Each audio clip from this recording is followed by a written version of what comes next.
good technique, he will be elite. If his technique becomes great, not just good, then he's a Hall of Famer. Going down again. That's Q. Ren Williams. Fighting through contact, fighting through the offensive line, being a double team, multiple moves stacked into one, just a play of pure domination. This is actual film. This is actual football talk. It's a football show. We're supposed to talk football, not storylines. And you are listening to another edition, the 54th edition of Blewett's Blitz. I'm going to be recapping the Jets. What was it? 23-16 when I forget the score. They won by about a touchdown. So I'm just gonna pull this up real quick again. At this point, it's just funny. It's just funny to me. But this is why you never know what can happen, especially in a COVID year. Said the Rams because golf sucks, and said the Browns because I thought they were overrated. They have a negative point differential. At this point, it doesn't matter with the Jets. Winning this. Well, I guess it does technically matter because if the Jaguars were to beat the Colts next week, then the Jets could have had the pick, but I doubt they beat the Colts. Obviously, with the Colts fighting for a playoff spot, losing to the Steelers last week, so they'll most likely lose. So it is what it is. Listen, the Jets might win 2-3 games.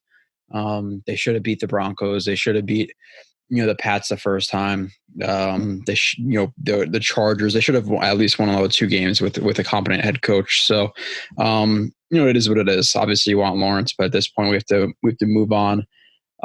To the other one coaching candidates, 2 quarterbacks, because the coaching candidate's going to decide if he wants to roll with Darnold or wants to move with a quarterback. Which obviously for me, I'm going to bet on the new coach to want to tie himself to a new quarterback and not have to say, okay, well here's a 4th-year quarterback who is damaged.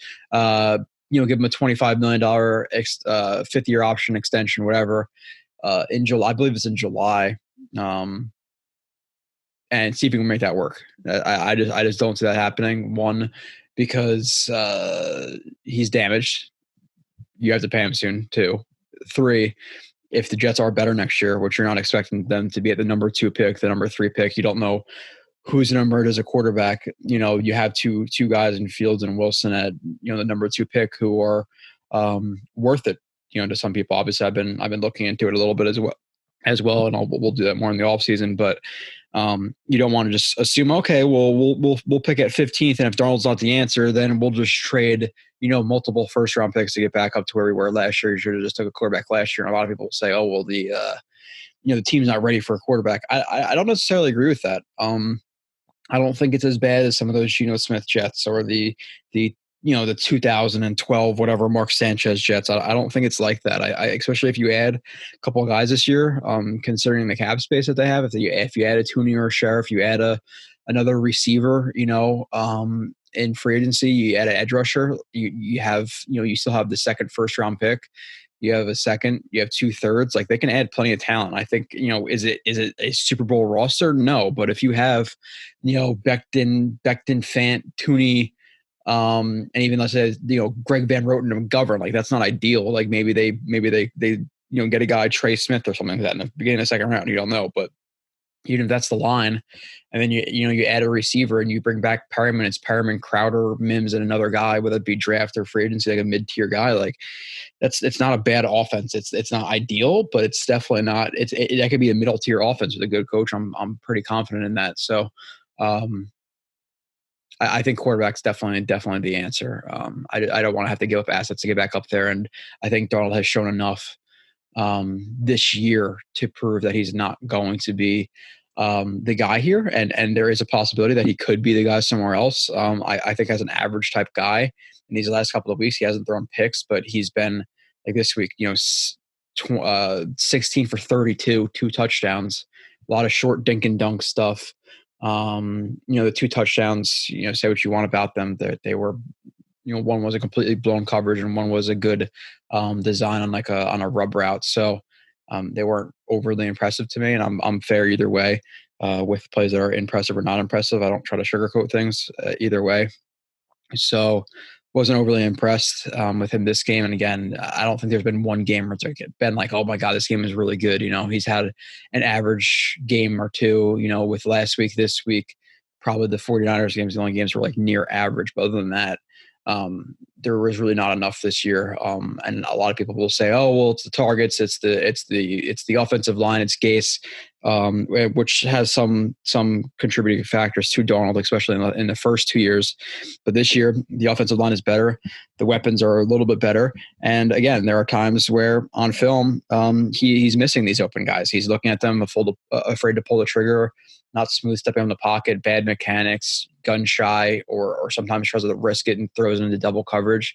And if you were saying that, you're probably not one of the people who's been here since the beginning of the season, because we highlight it every single week on this show. And with that being said, actually, I forgot to promote the what is it called? Live stream this Monday coming up. I don't know if you're gonna be listening to this or this is gonna go up Wednesday night or Thursday morning or whatever, but Monday night with myself and Kyle Smith. Hope to hear from some of the callers again. Great last time.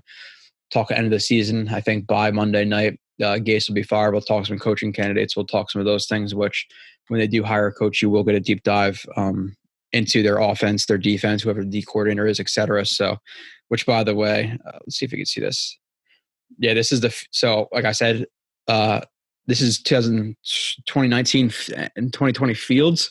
So for the people who are looking forward to these, I'm not even halfway through Fields, I don't think, or maybe I'm close to it, but maybe not. But I got 60 plays of Fields already. Talk about his throw, elbow down. It's obviously talk about mechanics, pump, beautiful TD, pressure, needs to set, smooth, leans over, lead. Yeah, so we're going to get into a lot of stuff with Fields. And then Wilson, I think I'm about halfway done, and I got about 60 plays of him as well. So this is just a little preview for what's coming in the offseason. I've been working on this stuff as well as these shows. Wilson's at 70, 68 plays over stride. He has that, me personally right now, I'm a Wilson guy over Fields. I think Fields has a really, really high ceiling, a super high ceiling, but it's not one that I'm going to bank on him reaching from the film I've watched. Wilson, I think, is the lower floor prospect and still a relatively high ceiling. I know people are comparing him to Mahomes and stuff like that, and Josh Allen and all this stuff. He doesn't have the arm of those guys. He's a good arm. It's not Mahomes. It's not Allen. His mobility is great and stuff like that. He's a good athlete, but you don't want him running consistent read option. But like rollouts, nakeds, a read option here or there, some RPOs. Like he can do that stuff. But he's not Josh Allen the runner, not Josh Allen the thrower.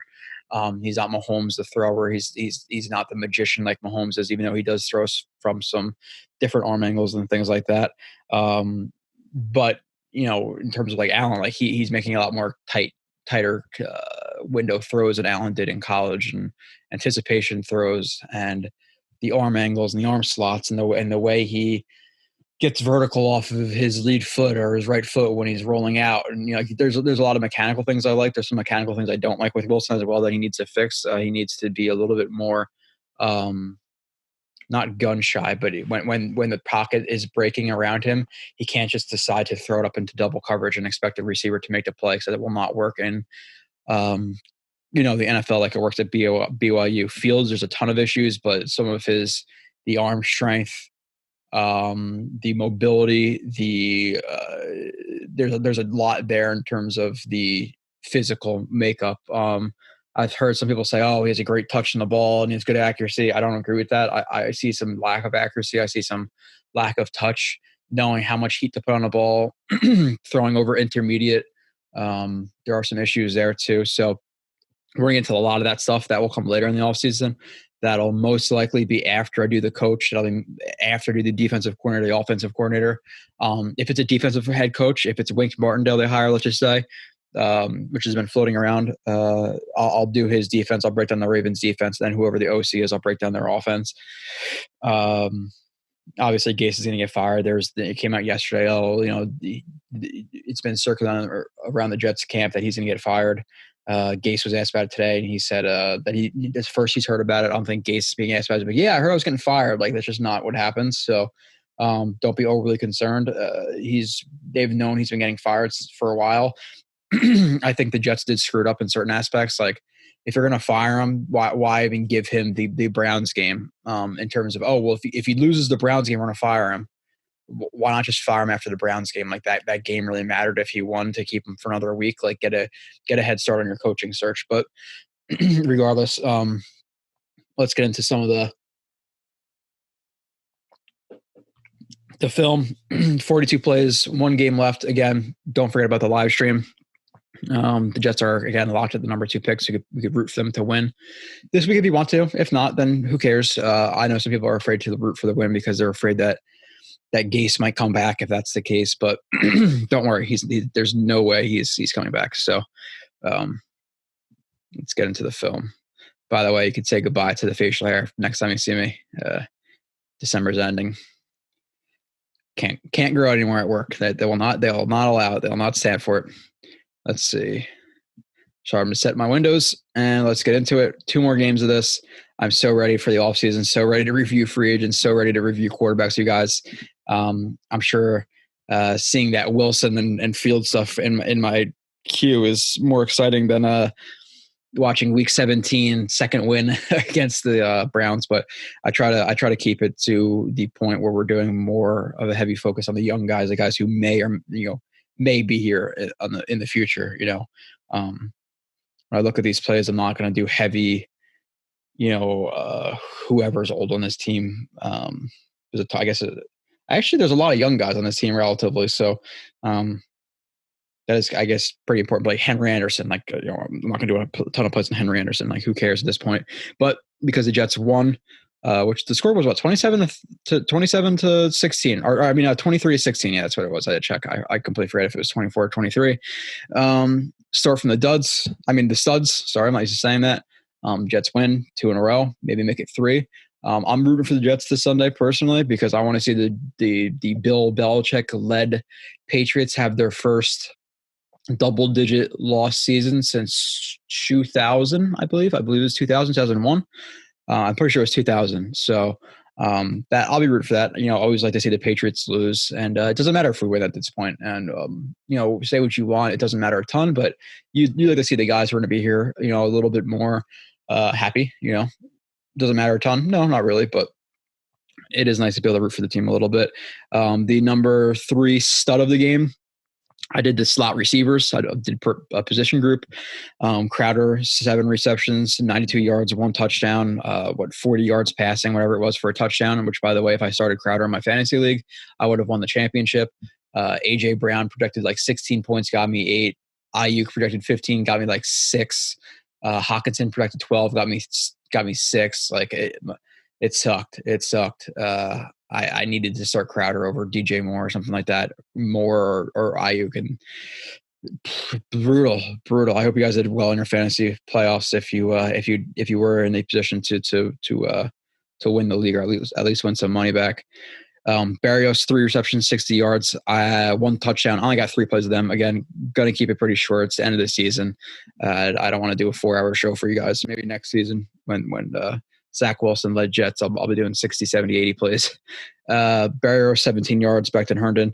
A lot of screen plays for Barrios. Again, nothing overly impressive. Reading the blocks is a good thing, though. I do appreciate the blocking of Ty Johnson, of Herndon right here, who does a good job with his arm angle. Nice, pulling him in tight. Becton gets out wide. Gets his hand on 56, completely throws him out of the way. Isn't ready for the pop from 42, gets laid out again. Second time this year, which is okay. He did his job. He completely moved this guy outside. Good job by Barrios, obviously reading the blocks. Gets upfield, 17 yards. Not much to that. Some good blocking. Barrios followed the blocks, read the blocks, and he obviously picked up the 17 yards. So positive. He's a 5th, 6th string receiver. Hopefully next year, not seeing a ton of reps, but when you do play him, run him on some screens. He has some quick twitch to him. Punt returner, things like that. If he holds on a punt returner job, to be honest, I think he's disappointed a little bit this year in terms of punt returning. Hasn't had any overly productive games in terms of punt returning. At least that come to the top of my head. So Crowder, Barrios, Gase creative. Yeah, it's funny that Gase is now getting creative, and some people are like, "Oh my God, Barrios was in the backfield." That's the first time I've seen this year. That's not true. Barrios, they've actually run Barrios out of the backfield numerous times this year. It's just people aren't paying attention. So single back, obviously they run the jet sweep into a reverse, so it's a reverse pass. Crowder obviously comes from the top of the screen right here. A beautiful ball. Like this is a good ball for a quarterback. Like and the funny thing is he actually has some relatively good technique. Like the fact that he starts to loop upfield to get his lead foot is his throwing his right foot in this situation on the run, driving towards the target, and then he even pops vertical, gets a good shoulder angle, gets square to the target where he's throwing it. Like this is he actually has some pretty good technique on that throw. I'm not gonna lie. Leads Barrios literally perfectly, and Barrios runs in for the touchdown. Great job by Crowder. Good job by Barrios. They're running looks like a cover 3. And he's I think he's the only threat for the number 1. So that's why he follows. It seems like the rule that the Browns have for this. The cloud or the curl flat right here gets his eyes into the backfield, and Barrios does a good job kind of just altering his pace of running to not threaten this guy. You see how as his eyes are on him, you see Barrios kind of just like lackadaisically just running, and then as soon as his eyes come off, now he starts sprinting on that wheel. And again, Crowder, good ball, good catch, touchdown, good, well-designed play. Let's see this throw. Yeah, man, like there's obviously some stuff that can be improved. Like you don't, like let's get into the throw a little bit. The fact that he's driving towards square, you want to see even the swing of this foot helps him maintain his balance. You want to see guys kick through like that. It helps them maintain their balance and stay square. This arm is a little bit wide, but overall, pretty good throw or pretty good technique, and obviously a fantastic ball. So good job by Crowder, good job by Barrios. Totally in one play. Both of them had a positive right there. 28. Let's see. Last play for these guys. Crowder split release, top of the screen right here. Press coverage. And again, if you're expecting aggressive press, the split release, this foot's going to come up halfway, this foot's going to go back halfway. Because if you are expecting aggressive 2-hand punch, aggressive 1-hand punch, they're going to get a little bit off balance because they're expecting you to be, in this situation, a yard away. Then you become a yard and a half away. They start to lean a little bit, defeat the hands. You run obviously, then you have them off balance, at the start of the release. So a huge positive with that. Obviously, this guy does not shoot his hands. He does backpedal, which allows Crowder to free release inside. They're running like a mesh over. I believe it's like a mesh overs. Yeah, mesh overs. And Crowder does a good job with this route, not just cutting it flat right here and then allowing him to jet stream him, as it's called. Instead, he pushes vertical a little bit, allowing the natural rub of the mesh concept to set in place. You see he pushes vertical, then breaks. That's important on a mesh. A lot of young guys will just cut it flat, and this guy will go right to his hip. But because he's pushing vertical, he's trying to stay up on the upfield shoulder a little bit. Again, which allows this pick to work. The natural rub, catch, turn upfield. For a smaller guy, Crowder breaks some good arm tackles. Darnold, decent job, reads left. Doesn't see his guy open in the flat. Is going to read Herndon. I think the good thing with the mesh, like you could wait a little bit if you have time in the pocket because you'd assume that the guy's going to keep their speed. Good job reading Crowder, seeing that he's more open than Herndon. Throws the ball, not great technique. This is a relatively easy throw, but definitely not the best technique. Again, step in the bucket. Not a lot of torque from that back shoulder. Obviously, he's throwing from an open stance. Doesn't drive off his back foot. There's not a ton of good there from that technique. But again, good job by Crowder just turning outfield, planting, dipping the shoulder, reducing that contact that he takes from the DB, runs for however many yards. Good job by the Crowder.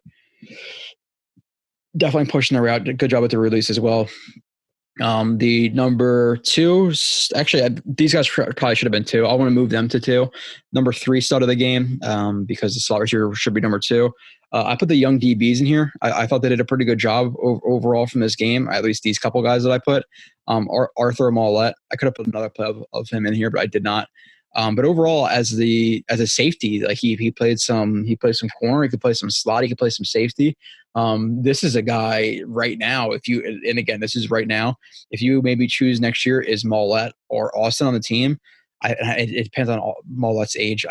Is he 20? Is he like 27, 28? So maybe that. Let's say Arthur Mollett age. Oh, he's 27. Yeah. If you ask me who to be on this roster next year, who's even more effective, I would say Mollett because he has versatility.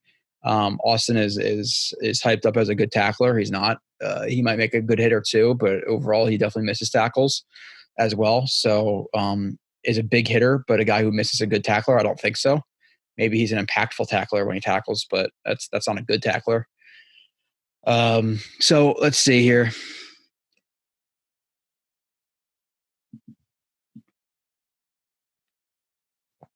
Jets run cover 3. Seemingly cover 3.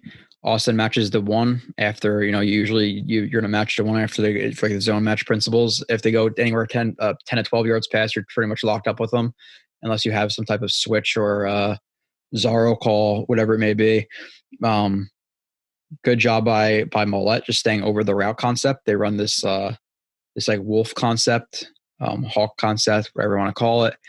I'm not going to get crazy into labels right now. He stays over the top, breaks to the upfield shoulder, closes ground pretty quickly, and contests the catch point. Pretty good for, that's a good safety rep. It's a solid safety rep for sure.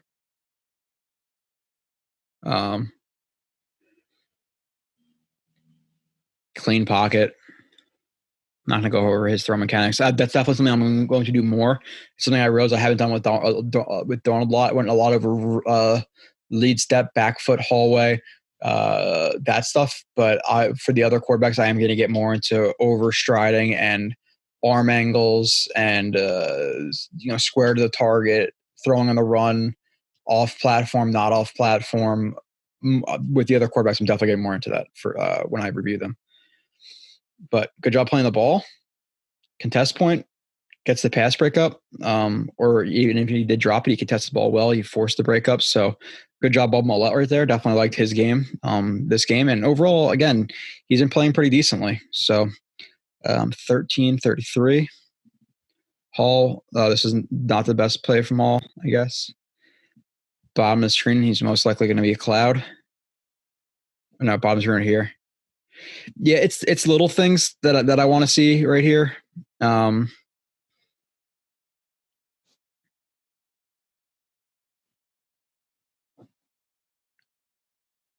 It's hard to tell what the defense is because it already gets sucked up.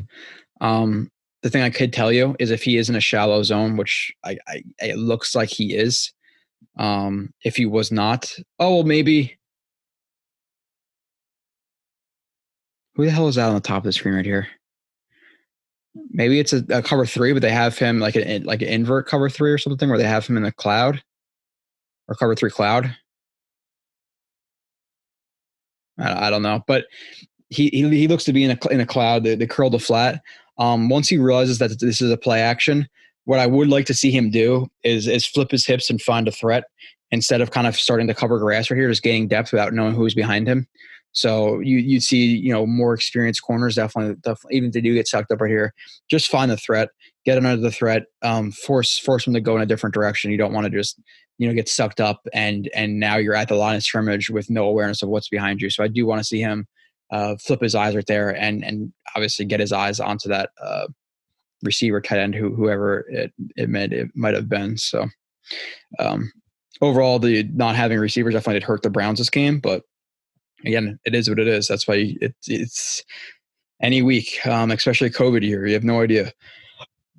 Hall rep. Okay. Oh, this is okay. Um, I don't know where the ball is at. If it's at the white line right here, if he's on the line of scrimmage, if he's not, if he's the Z or the X, like I don't know exactly where the line of scrimmage is. I could tell you if the line of scrimmage is, closer to the receiver. I definitely want to see him tighter. I don't want to see this no man's land shit, the 2 yards off. I just do not like that because you can't really get your hands on. The one thing I like from him is a little bit of a foot fire, running his feet, staying over his toes. I want to see the hands more like on guard, like a tackle, a little bit more ready to strike. Obviously, in a fight, you're not going to drop your hands like that because you'll get punched in the face, and it takes a lot longer of a distance to get to their chest or to their face, and obviously in a fight. So you want to keep your hands more ready. I do like that he stays square. I like that he starts to angle off his hips. He doesn't completely commit to bailing. Opens up with him, gets his hand on the shoulder. Good job with all of that. Squeezes him to the sideline, tries to find the ball, realizes he's squirting past him a little bit, and then flips to look back for the ball, and it's and obviously he's not able to make the reception because it's really tightly contested. So I do want to see him find the ball a little bit better right here. In terms of when he's this tight, if he's over top, you can look back through the ball. If he's starting to go past you vertically, you definitely want to turn your hip into him and kind of armbar him, throw out his right arm right here, and run to the sideline and find the ball. You don't want to look back to the ball through the receiver when you can't really look through the receiver. You know what I'm saying? So I do want to see him have a little bit better ball skills here, but overall a pretty good rep for Hall, who again, he got beat up a couple of plays or games or whatever, but for what he's been asked to do as a rookie, coming off the injury, I've been very impressed with Hall. Very impressed. Mollett. Pass deflection. I think he's cover 2 right here. Or no, is he not? Okay, sorry, that's a different thing.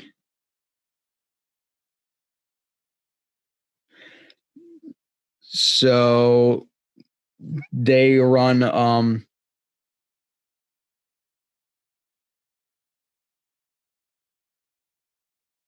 cover 3. You have the deep third, and then the 4 unders. And Hall Mollett flips to the strength first, sees these 2 routes picked up, flips his eyes back to the field side or the boundary side, sees the tight end, which again, in an ideal situation, or if the quarterback was really, really good, he'd probably have anticipation right here to throw this ball and float it over the linebacker to be open. So I would like to see Mollett, stay a little bit more square and kind of read what's open over the middle instead of being so locked to this other side. So he could improve, but overall, good job finding the threat at this point, and now closing around quickly to get to it and getting the pass deflection. Again, a quarterback with really good anticipation floats that ball right now to 81. But looks like he's reading him right here. I don't know why he goes off of that read. Mayfield's not good either. I don't like Mayfield. I don't like Goff. There are guys who definitely around who I think are overrated. Lamar Jackson, I think, is overrated by fans. The fact that he won MVP last year, I thought was a joke, but that is what it is.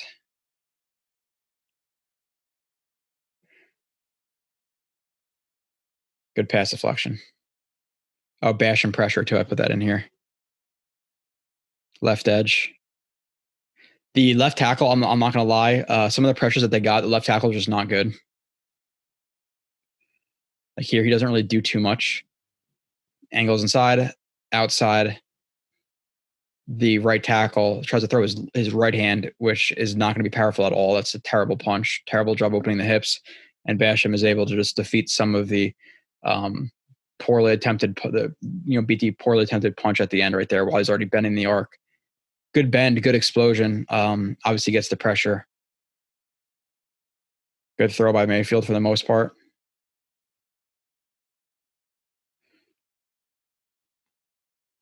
Call it I'm going to go over this footwork more with Fields and with Wilson, but the footwork right that he's using right here is called hook and replace. I'll get I'll go over that at a different time. Pass deflection. All right. Moving on. 2 more plays from the young guys. Oh, 1 more play from the young guys. Sorry. Farley. And again, this is the guy I'm not going to review a lot. So whatever he does in a game, I'm not really going to put it in there. I'll mention him in good or bad, but I'm not going to do too much. I do not understand this defense. The Jets have done this a couple times where they run cover 2 and they allow outside. I do not understand cover 2 allowing guys to have inside or outside releases. You have 2 guys inside. Force them inside. Force them inside to intermediate guys inside. Force them inside to the post guys. It makes their jobs a lot easier. These deeper safeties. So I don't get it. It has to be a coaching thing where they tell them to go inside leverage and let them have the outside. I don't understand it. It will not make sense to me ever. So you have Austin right here who literally just feet gets frozen inside and he just passes it right off. So what's the point? What is the point of having a corner here to play trail? And obviously in cover 2 you're allowed to play trail, but get your hands on, force them inside. So if they do run multiple routes, like let's say they run 3, like these 2 guys both run one vertical, 1 seam route. Now instead of these guys, the tight end and the corner being 15 yards apart, if you were to press them and shove them inside, now maybe they're only 10 yards apart, and it makes his job easier to break on either route that's being thrown or whatever. Like it doesn't make sense to allow them to have outside releases, but they continue to do it. Outside release. Mollett sees Mayfield loading up to throw it. Fairley sees him loading up to throw it. Gets to the route to the catch point, lays a big shot, and obviously forces the incompletion. But I just don't get how they run cover 2. It's not good. I don't know. But again, good job because he just again, depending on if you wanted the Jets to win this game or not, which I think most people were kind of like, the Jaguars aren't going to win at this point. So this game was not as heartbreaking to me as the Rams game because I just really did not expect the Jags to win another game. It was close to the Bears. And I don't know if I said this last week. I put $500 on the Bears money line because I'm in the mindset. And I told people at work that, and they thought I was absolutely nuts. I'm like, listen, dude, the Jets, because I thought the Jets were going to lose, obviously. They're 1-14. You think they would lose again.